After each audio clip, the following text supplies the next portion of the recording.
On February 23, 2022, in the parking lot of a shopping center in Yokohama City, Kanagawa Prefecture, Japan, a sudden scream from a woman echoed loudly.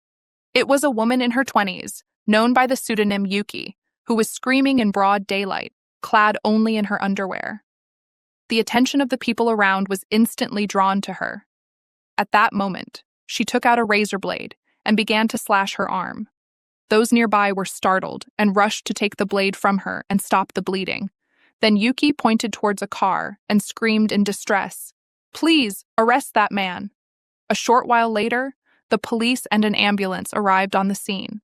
Yuki was transported to the hospital for treatment, and the man she had identified was also apprehended. He was a 51-year-old man named Izawa Jun. Initially, it seemed he might be a violent criminal. However, upon checking his identity, it was revealed that he was the director of a psychiatric hospital located in Kabukicho, Shinjuku, Tokyo. When the police inquired about the situation, he explained that he was on a date with his girlfriend at the shopping center and was on his way home when his girlfriend suddenly began to undress and cause a disturbance by herself. He claimed that he was bewildered and left the scene. The police, upon investigation, found no direct evidence of him inflicting harm. Moreover, considering his established identity as a doctor, the police decided to release Izawa. Meanwhile, Yuki, who had been taken to the hospital, displayed an extremely unstable condition. Upon receiving the message, Yuki's family rushed to her side, only to be met with hostility as she pushed them away. Suddenly, she expressed a desire to return to the house of her boyfriend, Izawa Jun. Earlier, she had asked to be rescued, but now she was acting strangely. Despite her family's attempts to dissuade her, she was adamant about her decision. Yuki's mother, believing that her daughter's stability was the priority, agreed to take her to Izawa's residence. Upon arrival, Izawa greeted the mother and daughter with a calm demeanor, casually sipping a glass of brandy. "You must have been through a lot. Would you like a drink?" he offered, extending a glass to Yuki's mother. What had seemed like a mere parking lot incident was quickly brushed aside as a trivial event. However, Izawa Jun was a man who should never have been trusted with the responsibilities of a psychiatrist. Behind his facade of a smart, elite medical professional, he was a monster. If we delve into Izawa's background, we find that he struggled to enter medical school, but eventually succeeded and obtained his specialization. After working as a temporary doctor, he opened the Tokyo Clinic in Nishi-Azabu, Tokyo, in the year 2003. The clinic appeared to be highly successful, but this success was far from commendable. It had earned a notorious reputation among drug users as a place where Ritalin was easily prescribed, leading to throngs of visitors. Ritalin is a medication used to treat attention deficit hyperactivity disorder, ADHD, or depression, functioning as a stimulant that affects dopamine levels. To clarify what a stimulant is, consider how everyday substances like coffee, Bacchus, a popular energy drink in South Korea, or Red Bull stimulate the nervous system, providing a temporary boost in energy. Such substances are referred to as stimulants, and naturally, the way they stimulate the nervous system and the resulting effects vary depending on the type. For example, Ritalin is a medication known for its very fast-acting effects, but the problem is that it has a strong dependency potential. Once someone starts using it, they find it difficult to stop. This is why it is considered a drug with high dependency. It can only be obtained with a doctor's prescription. Izawa Jun used this as an opportunity. He was not cautious with prescribing Ritalin. In fact, he would prescribe it without properly diagnosing the illness, simply fulfilling requests. As a result, drug users began to flock to his clinic, and the business flourished. Eventually, a year later in 2004, he expanded and relocated the clinic to the bustling Kabukicho area in Shinjuku, Tokyo. Kabukicho frequently appears in stories as a district densely packed with entertainment venues. Consequently, the demand for drugs is higher there. It is said that the clinic had as many as 300 visitors a day. However, just 1 year after this expansion, a problem arose. There was a conflict with a patient in the consultation room. Whether due to a hot-tempered nature or not, an assault incident occurred.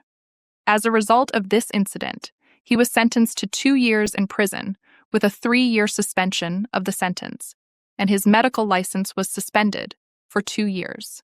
Indeed, a very serious matter had occurred. But Izawa Jun appeared to be indifferent to the government order. I ignored it. I let it pass lightly, just in one ear and out the other, and continued to practice medicine illegally.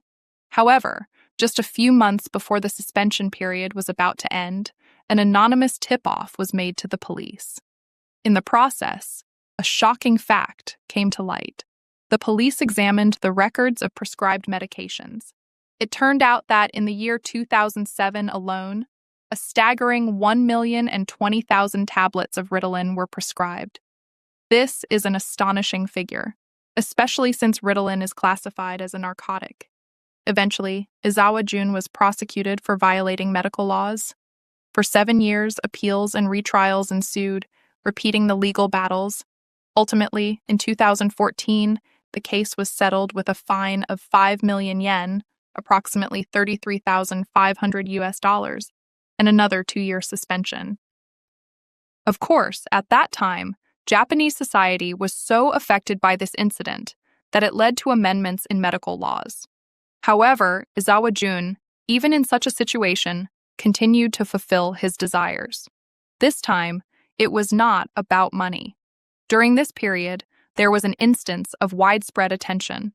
Even at that time, the medical laws had been revised, which stated that Ritalin should only be prescribed to patients suffering from severe insomnia.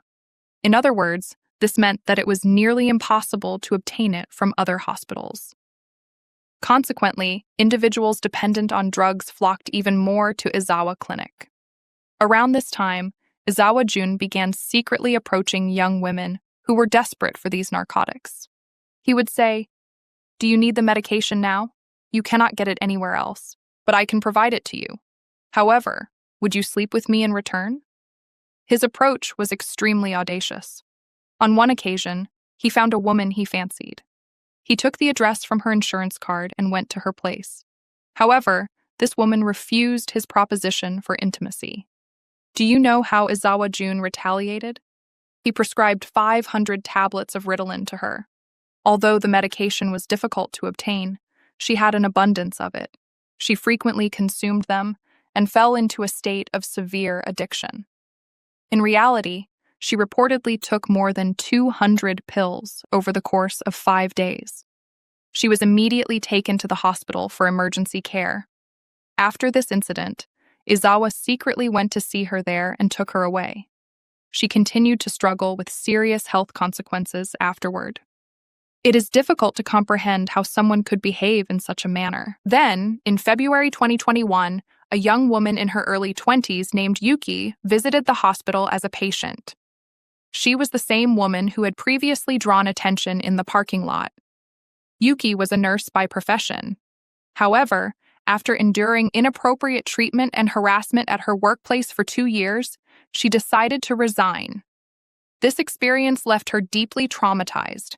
She felt constantly watched and often described the sensation as if insects were crawling on her skin, making daily life almost unbearable. As a result, she withdrew from social activities and became what is known in Japan as a hikikomori, someone who isolates themselves from society. This disruption to her life led to severe insomnia. In reality, Yuki was searching for a psychiatrist nearby to obtain sleeping medication, which brought her to the Tokyo clinic. Although she was a nurse, she could not prescribe medication for herself, so she wanted to consult a doctor. When she visited the clinic, Dr. Izawa did not inquire much about her situation and quickly wrote her a prescription. Surprisingly, Yuki appreciated this straightforward approach at the time. Yuki had experienced countless difficulties in her life, and she found comfort in not having to recount these painful memories in front of a doctor. This sense of ease led her to visit the clinic several more times. However, about 1 month later, an unsettling situation arose for Yuki. She contracted a sexually transmitted infection.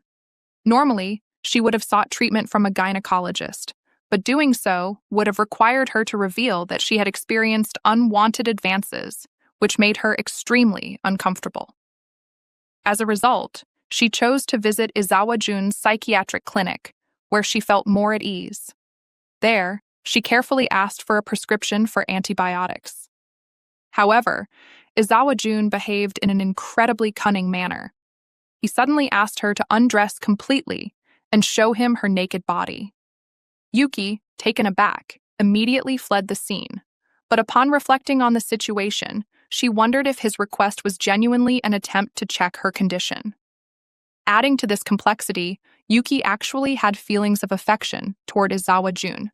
Perhaps because they both worked in the medical field, their conversations flowed easily, and although they had not met many times, she enjoyed their interactions. Feeling that perhaps she had misunderstood the doctor, Yuki decided to return to the clinic. From that day on, the relationship between the two began to grow significantly closer. Despite the considerable age difference, the two eventually became a couple. Yuki, in particular, was working only 2 or 3 days a week. She spent much of her time at Izawa Jun's house. They seemed to be the perfect, happy couple. However, as time went on, Izawa Jun began to demand an increasing level of intimacy, putting strain on their relationship. He simultaneously insisted that they should not use contraception. In truth, Izawa Jun was not single. He was involved in a divorce lawsuit and had 2 children. Yuki, being a young woman in her 20s, did not want things to become complicated and wished to avoid pregnancy. Yet, Izawa Jun manipulated Yuki, telling her, "You love me. I want to marry you. I want to have a child with you. Why use contraception? Contraception is wrong." With this issue of contraception, Yuki gradually fell under Izawa Jun's control. Given that he was much older, she felt that perhaps he was right and that she should follow his words. Izawa was not satisfied with this. From this point on, Izawa's actions became even more excessive. In order to completely control Yuki, he began administering drugs to her. He would say to her, "If you take this, you will sleep well," and gave her a cocktail of sleeping pills every night. However, the mixture actually contained Ritalin and a substance called Abilify, which is used for schizophrenia. Abilify is not a highly addictive narcotic, but for someone like Yuki, who was already mentally vulnerable, abuse of this substance could lead to diminished judgment, emotional numbness, and reduced impulse control. In simpler terms, upon waking up in the morning, a person would feel groggy and lethargic, with little desire to do anything. In such a state, Izawa found it easier to manipulate her. He even gradually increased the dosage, slowly deteriorating Yuki over time. This went on for as long as 5 months. Yuki, who was exposed to drugs without any protection, eventually found it impossible to lead a normal life. Even her family, whom she met only occasionally, noticed something was off every time they saw her. Particularly after returning from visits to Izawa's house, her symptoms worsened. Then, in the middle of September, a decisive event occurred. Yuki had arranged to meet a friend for the first time in a long while that night. So she told her boyfriend Izawa that she could not stay over at his house that night. Then Izawa Jun said, "Really? That is a bit disappointing," as he watched Yuki preparing to leave. He handed her a drink, saying, "Here, drink this." Immediately after drinking it, Yuki lost consciousness and collapsed. Meanwhile, her friend was waiting for Yuki, who did not appear despite the time passing. Growing anxious, her friend kept calling her, but there was no response. As the missed calls piled up, Izawa Jun answered the phone instead of Yuki. Worried about what was happening, the friend took a taxi to get there. Upon arrival, contrary to Izawa Jun's claim that Yuki was asleep, the friend found Yuki in a disturbing state. Yuki was lying naked on the living room floor. Her eyes rolled back. The friend, in shock, tried to wake her by shaking her and even slapping her cheeks, but Yuki did not respond at all. Instinctively, the friend decided she needed to get Yuki out of there. She quickly dressed Yuki, carried her on her back, and took her home. Sometime later, Yuki regained consciousness.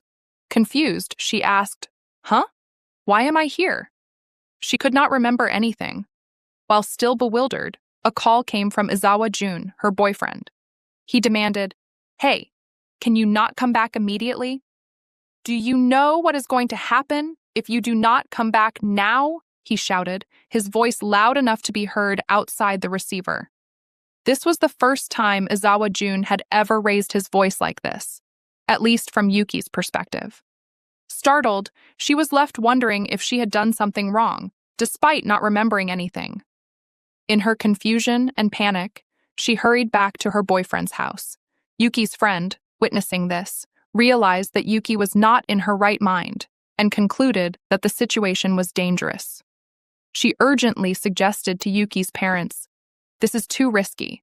We should bring Yuki back." Shortly after, the doorbell at Izawa Jun's residence rang incessantly. Despite being obviously inside, there was no response. Yuki's parents, in a state of indecision, suddenly saw the front door swing open, and Yuki stumbled out as if being pushed. It was as though she was being handed over, her body limp as she was ejected from the house. Her condition was more severe than before. Her pupils were dilated, and although her eyes were open, she appeared completely unconscious, resembling a zombie. It was evident she was under the influence of drugs. Her father, outraged, immediately headed to the police station, reporting, "It seems this has been done to my daughter." However, the report proved futile. The very next day, Yuki herself, the victim, went to the police and withdrew the complaint. When asked why she persisted, she replied that it was because he was her beloved boyfriend. This incomprehensible behavior from Yuki prompted her friend to launch an independent investigation into Izawa. The truth she uncovered was shocking. This man was abusing Ritalin prescriptions, had a history of violence, and engaged in stalking.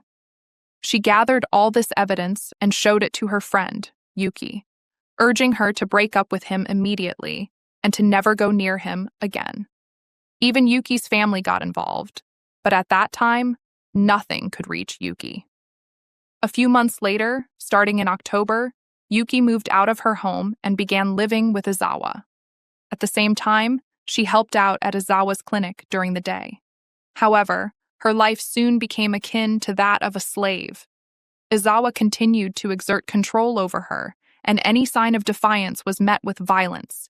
He would stab her with an umbrella or punch her. The level of abuse grew increasingly serious, reaching a point that was close to unimaginable torture. He would drag her to the bathtub and douse her with cold water, even submerging her in it.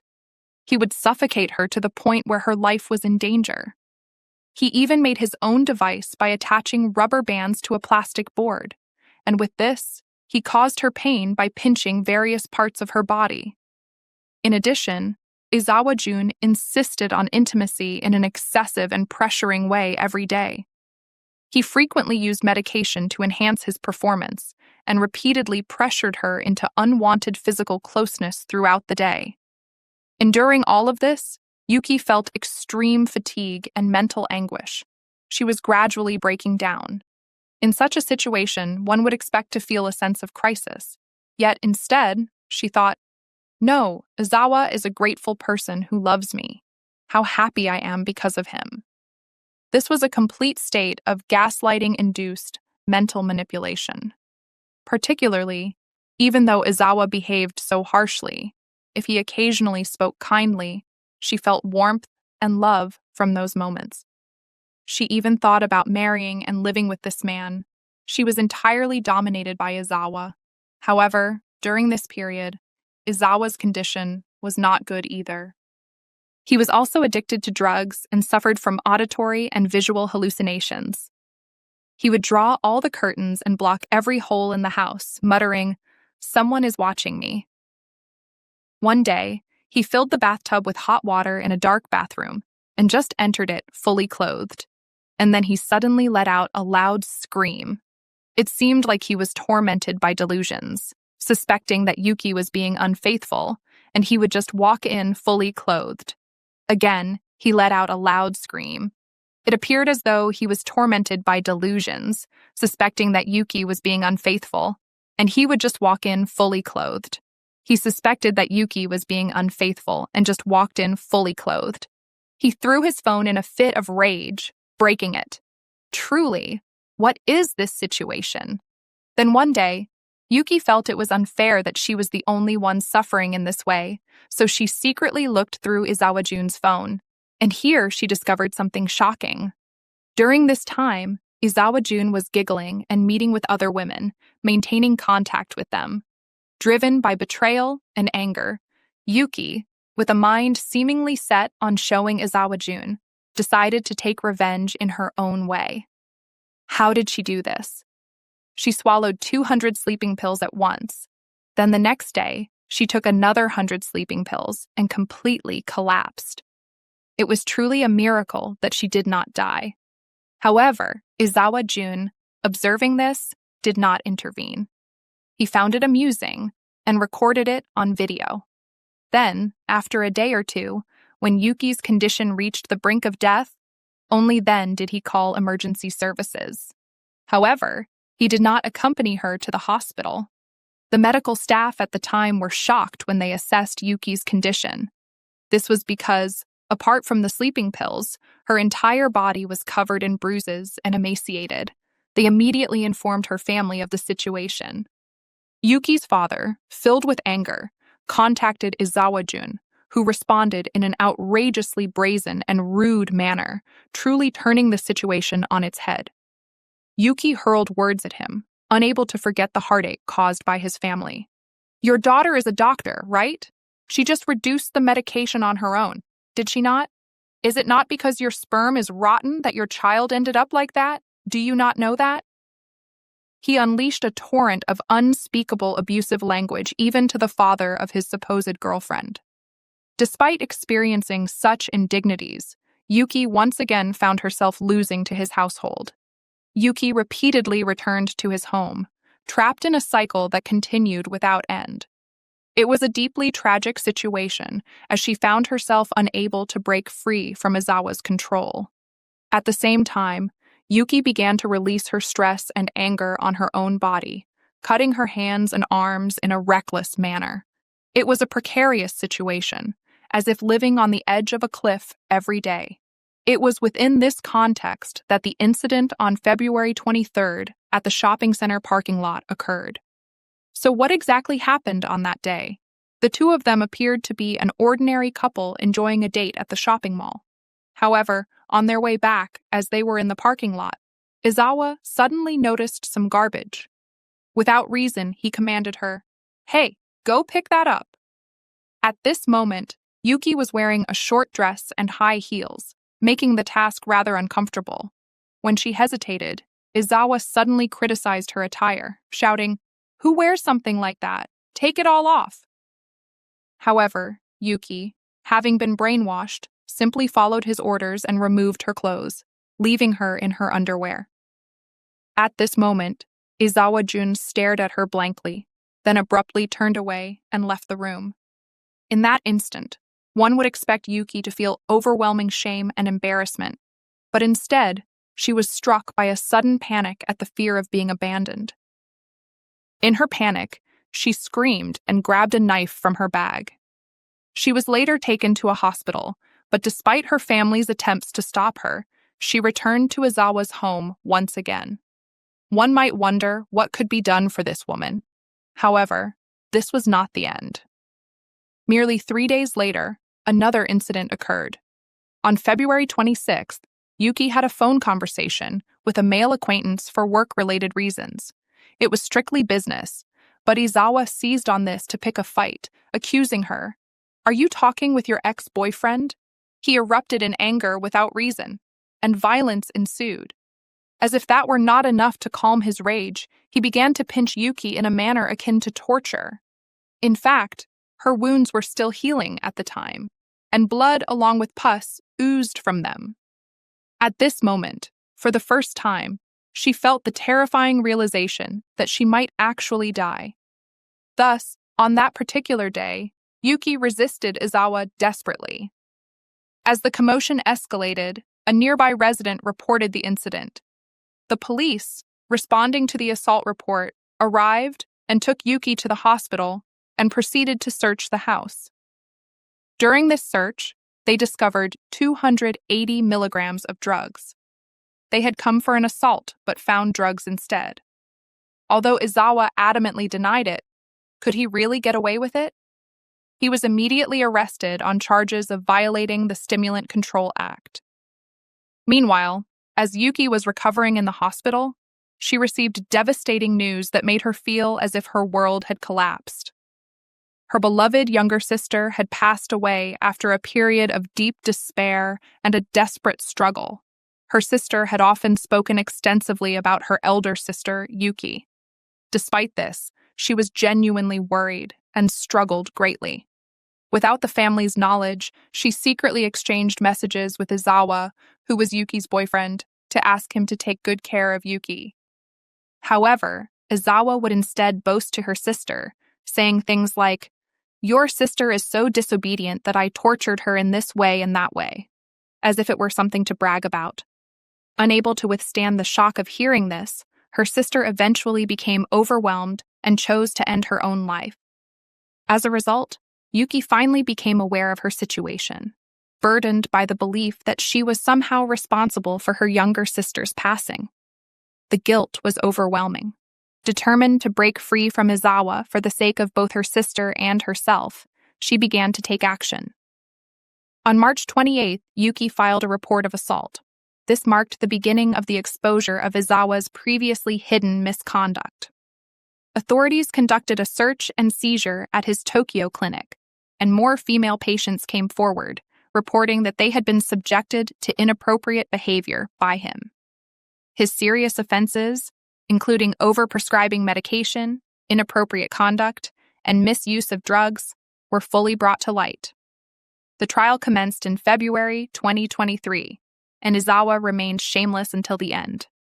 He asserted in court that Yuki and the other victims were not mentally stable. He claimed they were all plagued by delusions, arguing that because they were psychiatric patients, they were framing him as a criminal. He insisted that all he did was prescribe medication, not commit crimes. The prosecutors faced a challenging situation. Izawa did not acknowledge the allegations, and there was no CCTV footage in the hospital. As a result, the cases of inappropriate conduct depended solely on the victims' testimonies, without any concrete supporting evidence. Unfortunately, the trial unfolded in Izawa's favor. In the end, he was convicted only of causing harm to Yuki and received a relatively light sentence of 2 years and 4 months in prison. Yuki's father, enraged, cried out that he had lost both his first and second daughters because of Izawa, devastated and anguished. At that time, the younger sister had passed away, and Yuki was struggling with drug addiction. To bring this case to public attention, Yuki's father personally conducted interviews with the media. The Japanese public, upon hearing the news, also expressed outrage, questioning how such a lenient punishment could be justified. Furthermore, they criticized why his medical license was not revoked, vehemently condemning the situation. They found it unacceptable that a person who had ruined the lives of so many others could continue practicing medicine. Yuki's father shouted that further victims must be prevented, but despite his loss, reality remained cold. As of 2025, Izawa is set to be released in a few months. It seems likely he will open a new clinic, perhaps under a different name and in a different location, making it difficult to prevent further harm. Inevitably, more victims could emerge from his new establishment. How many more times must this cycle repeat before society takes action? Why is it that Japanese society fails to recognize Izawa as a serious criminal? It is unclear how his malicious actions can be stopped. Don't go anywhere. The second story is about to begin, and it's just as gripping. Katarzyna Zawada was born on June 1, 1976, in Kraków, Poland. She was the only child in her family and received all the care and support from her loving parents. Katarzyna and her father had a very strong bond. She saw him as a role model, and they were always together. Katarzyna was an introvert and not very talkative, but she completely changed when she was with her father, feeling confident and protected. In January 1996, when Katarzyna was about to turn 10, her father took her on a trip, as they had done many times before because it was something they enjoyed doing together. Unfortunately, this day ended in tragedy. The man slipped and fell, resulting in a spinal cord injury that left him immobile and ultimately took his life. Katarzyna was plunged into deep sorrow. She blamed herself for what happened for a long time and eventually fell into a deep depression. Her mother, Marta, a child psychologist, was very concerned about her daughter's mental health. Therefore, she sought help to overcome her depression. They lived together in Krakow, a city with green areas and large buildings constructed during the Soviet era. Katarzyna grew up and entered university to study psychology, trying to follow in her mother's footsteps. However, she did not feel comfortable in this profession and switched to studying history. But she didn't like that either. Eventually, she decided to study religious studies, where she found what she was looking for. At 23, Katarzyna was already independent but shy, so other university students did not know her very well. Her closest friend was named Anna, whom she met in high school. Anna had a significant influence on Katarzyna. One day, she gave her a book about hippies, and Katarzyna was fascinated by this model of nomadic and carefree life. She also loved listening to music and often visited music stores and fairs. Additionally, she frequently visited a student club that had a music store and a restaurant where people could buy or exchange CDs and tapes. Despite Katarzyna finding her way in university life, her mother, Marta, noticed another bout of depression. Although she had been helped in her childhood, Marta decided her daughter needed to see a psychologist again. Katarzyna also knew it was the best option, and for several months, her mother accompanied her to consultations. Marta waited outside while Katarzyna was with the specialist. Then they would go for a walk before going their separate ways home. But on November 12, 1996, something changed. Katarzyna did not arrive for her 6 p.m. appointment with the psychologist. This was unusual since she was always very punctual. Her mother immediately realized something was wrong and went to Katarzyna's home to look for her, but she wasn't there. At that time, Krakow had many religious sects that recruited young people. Marta feared this might have happened to Katarzyna, so she went to a monastery that was very popular at the time and accepted young people from these sects. However, no one there could provide any information about her daughter. They suggested it was unlikely and advised her to contact the police. Marta did just that, but as is often the case with missing adults, the police told her they would have to wait before starting the search. Given the young woman's depression, they suggested Marta consider the possibility that Katarzyna had gone somewhere far away to cope with life. But Marta did not believe this hypothesis. She saw that her daughter was making progress in therapy and was getting better every day. Ultimately, she started searching for her herself. Marta went to the university and put up posters with her daughter's photo in many places. During these searches, she received some information that led nowhere. For instance, a woman told her she had seen her daughter getting on a bus. She indicated the direction, and Marta began her investigation, but ultimately found no substantial clues.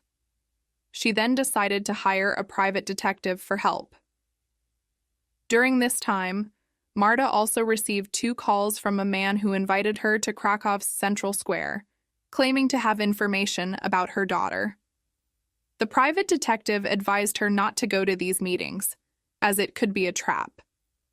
The police still thought Katarzyna had committed suicide, but 2 months after her disappearance, they realized this hypothesis was completely wrong.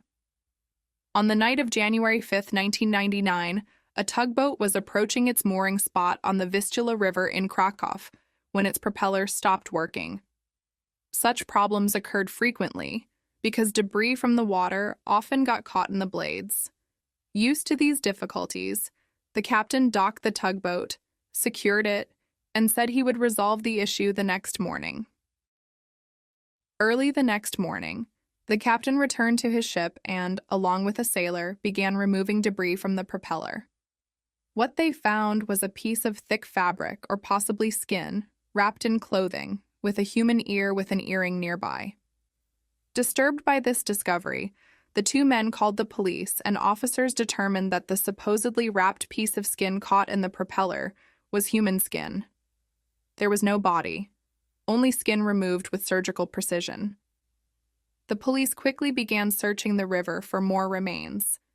They found a buttock, a leg cut below the knee, and some other body parts. But the body itself was not found. They ultimately had to use DNA to identify the victim. Since the discovery of the skin, they already had a potential victim in mind: Katarzyna, a 23-year-old girl who had gone missing and was being searched for by her mother. After conducting an examination, it was confirmed that the skin and body parts found in the river indeed belonged to Katarzyna.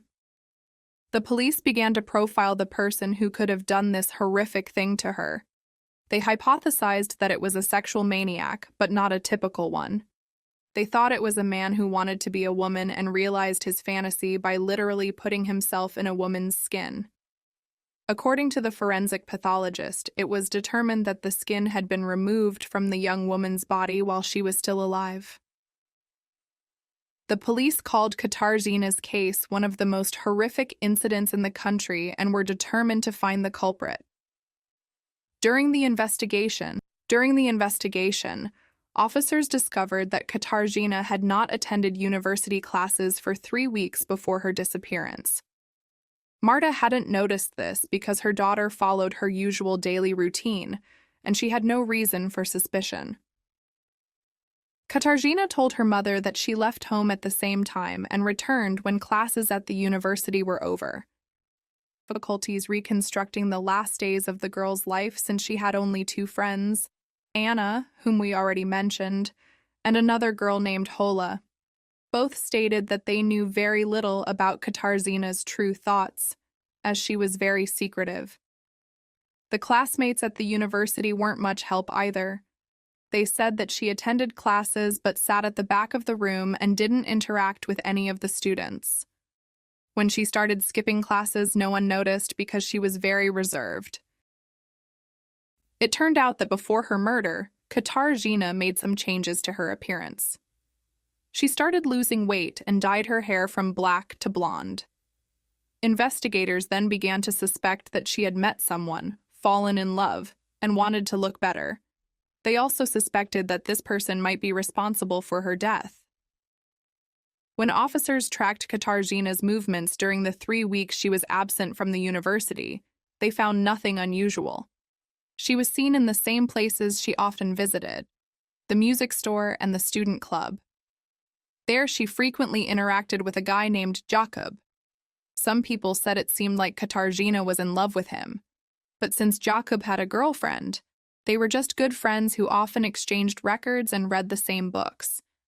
The police investigated Jakob and found that he had a solid alibi for the days of her disappearance, so they ruled him out. Officers feared that the killer might strike again and asked their best criminalists to present a profile of the perpetrator. They hypothesized that it was a man aged 20-30 with a severe mental disorder, a psychopathic sadist with a narcissistic personality and above-average intelligence who enjoyed hunting or fishing. Judging by the precision of the skinning, they concluded that he could have been a surgeon, butcher, veterinarian, or even a tailor. Officers also said that he stalked Katarzyna before choosing her as a victim. Based on the assumption that he wanted to wear her skin, they concluded that the man must have had a similar build to her. They also speculated that he got close to her and gained her trust, likely building a relationship based on her interests in music and bookstores.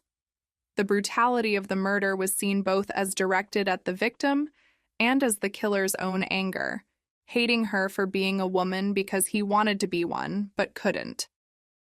The police searched among all criminals who fit the description, but unfortunately, they found no one. Years passed, and in 2000, thanks to new advancements in DNA technology, forensic pathologists re-examined Katarzyna's remains. This time, they found DNA on her skin belonging to another person. Unfortunately, they couldn't find a match in their database of suspects. Despite the profile suggesting that the killer was a repeat offender, nothing was found about him in the police database. There were no DNA matches and no similar cases before or after Katarzyna's murder. They were unsure what had happened and began to think that the man might have moved or died. In 2012, Katarzyna's case was reopened. The latest technologies available were used, including three-dimensional scanning of the body. The police wanted to see the extent of internal and external skin damage.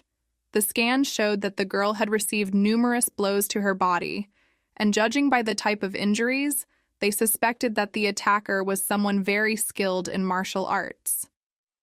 They also found fragments of vegetation on her skin that were not found in the river where the skin was discovered.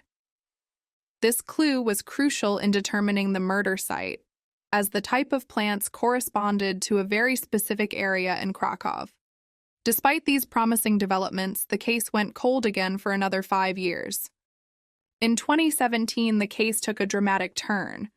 A woman told the police about a man who behaved strangely and seemed obsessed with Katarzyna's murder.